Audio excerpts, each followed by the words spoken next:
this season on Hardline.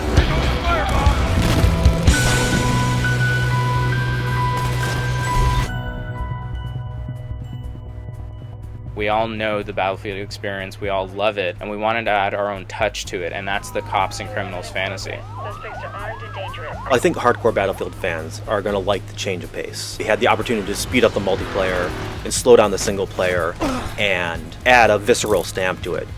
Hardline includes a lot of traditional Battlefield modes like Conquest and Team Deathmatch, but also we added 5 new game modes that all talk to the theme of Cops and Criminals. We're tying a hostage.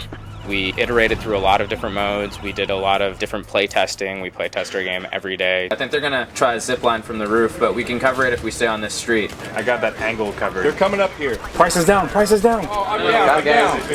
They had an extra player. Wasn't fair. Legs go up in the air.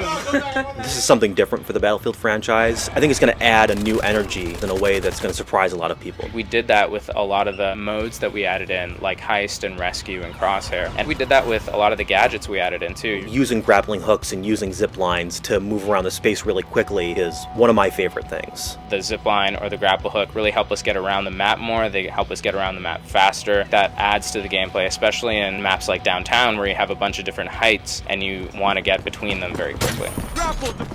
Building up spaces with lots of interesting opportunities for the player to move around and navigate and to find new ways to play and to leverage the new mechanics that we've been adding. So this is the projects area where we spend a lot of time teaching the player the mechanics of the game. You do your big stakeout right out here. It's your first opportunity to really use the scanner. What it allows the player to do is get up to a high vantage point and look around and tag enemies and zoom in on them, get an idea of what their position is, and even eavesdrop on them. Tyson's through there. You got 5 minutes.